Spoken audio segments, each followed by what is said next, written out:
अगर हम लोग सचमुच इस जमात को साफ करना चाहते हैं तो ऐसे लोगों को दूर रखिए जो बेईमान हैं, पहले भी रहे हैं, आज भी हैं और कल भी रहे। इसे नेशनल कॉन्फ्रेंस को अगर सचमुच लोगों की भलाई करनी है तो ईमानदार लोगों को सामने लाइए, जो खुदा से डरने के बगैर किसी और से डरने वाली नहीं। आज हालत ये है आपके जम्मू के इलाके में, हर इलाके में उन्होंने आरएसएस का आदमी खड़ा कर रखा है। वो कहानियां उनको बताते और ये कहते हैं कि देखो हिंदू तुम्हें हम ही बचा सकते हैं। अरे यार तुम क्या बचाओगे, बचाने वाला तो ऊपर वाला है। तुम जो भी कहोगे, तुम किसी को बचा रहे, तुम अपने आप को नहीं बचा सकते हो तो इनको क्या बचाओगे। इस तरह आज इंसानों को बांटा जा रहा है, मुसलमान को अलग, सिख को अलग, हिंदू को अलग, सिर्फ एक इलेक्शन जीतने के लिए। आज अमित शाह साहब श्रीनगर में, मैं उनसे पूछता हूँ क्या आतंकवाद खत्म हुआ? बल्कि आतंकवाद इतना बढ़ गया है कि अब इसको खत्म करना मैं समझता हूँ बिल्कुल मुश्किल है। जब तक यहाँ के मुसलमान, हिंदू, सिख, ईसाई, बौद्ध के साथ तुम इंसाफ नहीं करोगे तब तक अमन नहीं आएगा।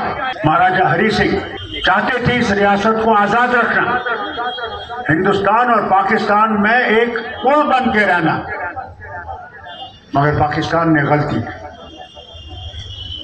उनने कबाली और फौज भेजी कि मजबूरन महाराजा हरि सिंह को, क्योंकि माउंटबेटन ने यह कहा कि कोई फौज हिंदुस्तान की नहीं जा सकती जब तक इल्हाक नहीं करोगे। उस सूरत में वो इल्हाक हुआ,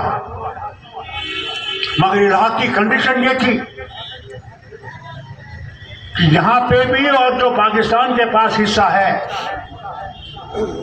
उसमें रायशुमारी होगी और रायशुमारी से वहां के लोग ये फैसला करेंगे इधर जाना है, उधर जाना है या आजाद रहना है। और इसका फैसला हुआ कि यूनाइटेड नेशंस के वो जो आएगा उनकी तरफ से सफीर, उसके तहत यहां पे वो वोटिंग होगी, मगर वो कभी नहीं, आज तक नहीं। ये कहते हैं ना आपसे कि ये साहब ये जो 370 था ये आरजी था। उनसे मैं कहना चाहता हूं आरजी क्यों था? क्योंकि इस रियासत का फैसला नहीं हुआ था। इस रियासत का मसला आज भी यूनाइटेड नेशंस में पड़ा हुआ है, इसे सिक्योरिटी काउंसिल में पड़ा हुआ है, उसके रेजोल्यूशन वहां हैं। इसीलिए ये आरजी था। अगर आप समझते हैं कि हम सब आपका हिस्सा है तो ये आरजी नहीं रह सकता, ये परमानेंट है, परमानेंट है। 2 दफा शुक्र, ये हमारी सबसे बड़ी जो अदालत है, सुप्रीम कोर्ट जिसे कहते हैं, उसके 3 मेंबर बेंच के सामने ये 2 दफा आया है और दोनों दफा उन्होंने ये कहा है ये जो है ये मुस्तकिल है, ये आरजी नहीं है।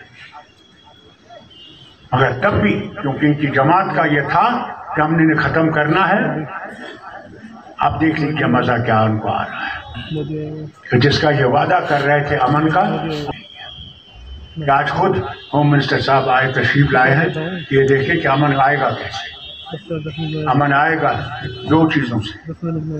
जब हम लोग भी दिल्ली गए थे 24 जून को वजीर आजम के सामने, मैंने वजीर आजम से साफ कहा जब तक आप इस एतमाद को नहीं लाएंगे कभी भी यहाँ अमन नहीं आएगा।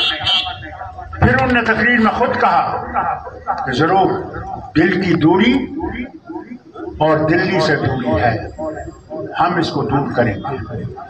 मगर आज इतने दिन हो गए, महीने हो गए, मैंने कोई भी तब्दीली नहीं देखी, ना दिल की दूरी हो सकी, ना दिल्ली से दूरी हो सकी, कम ही आ सकी। हाँ, मंत्री आए, बड़े घूमे, पहलगाम, गुलमर्ग, सोनमर्ग, यहाँ भी आए, यहाँ भी किसी ने पत्थर रखा, मैंने अभी देख रहा था रास्ते में। सिर्फ दिखावट कि हम बड़ा दौरा कर रहे हैं, हमारे साथ ये वतन है। अगर होता फिर ये आतंकवाद नहीं होता। और दूसरी चीज, जब तक पाकिस्तान के साथ बातचीत नहीं हो और बातचीत करने से इस मसले को हल नहीं किया जाएगा, तब तक कभी अमन नहीं आएगा। मुझसे लिख लीजिए, आप कर लीजिए, जितनी जल्दी आपने 4 से पहले कर दी है पाकिस्तान में। अल्लाह निजात दे, अब अगर जंग आएगी तो एटम बम है दोनों तरफ से, मरेंगे हम ही। इससे पहले कि वैसी सूरत बने, मेहरबानी करके बातचीत से इसको सुलझाइए, वही एक रास्ता है। जब हम बात करते हैं हमें कहते हैं पाकिस्तानी, हमें तो कब से ही पाकिस्तानी कहते हैं। जब यहाँ आतंकवाद शुरू हुआ, किसने सबसे ज्यादा कुर्बानियां दी? नेशनल कॉन्फ्रेंस के वर्कर, नेशनल कॉन्फ्रेंस के मिनिस्टर ने, उनकी गाड़ियों के नीचे बम लगाए गए, हमने खुद अपने हाथों से उनके गोश्त के टुकड़े उठाए। वे हमसे पाकिस्तानी कहते, कब तक कहते रहो?